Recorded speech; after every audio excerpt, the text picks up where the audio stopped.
Kodungallur Azhikode school വിദ്യാർത്ഥിയെ കല്ലുകൊണ്ട് തലക്കടിച്ചെന്ന് പരാതി. Azhikode Seethi Sahib memorial higher secondary സ്കൂളിലെ 10ാം ക്ലാസ് വിദ്യാർത്ഥി ആസിഫ് ഷാക്കാണ് ആക്രമണത്തിൽ പരിക്കേറ്റത്. ബസ് സ്റ്റോപ്പിലുണ്ടായിരുന്ന അജ്ഞാതനായ യുവാവാണ് തന്നെ ആക്രമിച്ചതെന്ന് വിദ്യാർത്ഥി.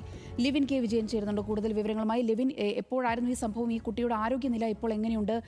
മുൻപ് പരിചയമുണ്ടായിരുന്ന ആളാണോ? പോലീസ് ഇതുമായി ബന്ധപ്പെട്ട് എന്തൊക്കെയാണ് പറയുന്നത്? വൈകിട്ട് 5:30 സംഭവം. Kodungallur Azhikode Seethi Sahib memorial higher secondary സ്കൂളിലെ 10ാം ക്ലാസ് വിദ്യാർത്ഥിയായ ആസിഫ് ഷായ്ക്കാണ് പരിക്കേറ്റിട്ടുള്ളത്.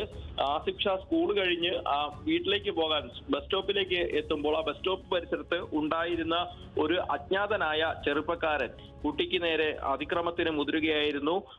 പ്രത്യേകിച്ച് പ്രകോപനങ്ങളൊന്നുമില്ലാതെ വഴിയിൽ കിടന്ന കല്ലെടുത്ത് കുട്ടിയുടെ തലയിലടിക്കുകയായിരുന്നു. സംഭവം നാട്ടുകാർ കൂടിയ സമയത്ത് ആയപ്പോഴേക്കും ഇയാൾ ഇവിടെ നിന്ന് രക്ഷപ്പെടുകയും ചെയ്തിരുന്നു. പ്രദേശവാസികളായ ആളുകൾക്ക് കണ്ടുപരിചയമില്ലാത്ത ആളാണ് എന്നുള്ളതാണ് ആളുകൾ പറയുന്നത്. അതോടൊപ്പം തന്നെ ഈ കുട്ടിക്ക് കണ്ടാൽ ആളെ അറിയാം എന്നും പറഞ്ഞിട്ടുണ്ട്. പോലീസ് സംഭവത്തിൽ കേസെടുത്തുകൊണ്ട് അന്വേഷണം ആരംഭിച്ചിട്ടുണ്ട്. അജ്ഞാതനായ ചെറുപ്പക്കാരനാണ് എന്നുള്ളതാണ് ഈ ഘട്ടത്തിൽ ലഭ്യമായ വിവരം. ഏതായാലും വിശദമായ അന്വേഷണം CCTV അടക്കം കേന്ദ്രീകരിച്ചുകൊണ്ട് പോലീസ് നടത്തുകയാണ്. തലയ്ക്ക് പരിക്കേറ്റ കുട്ടിയെ സ്വകാര്യ ആശുപത്രിയിൽ ചികിത്സയ്ക്കായും പ്രവേശിപ്പിച്ചിട്ടുണ്ട്. സോന.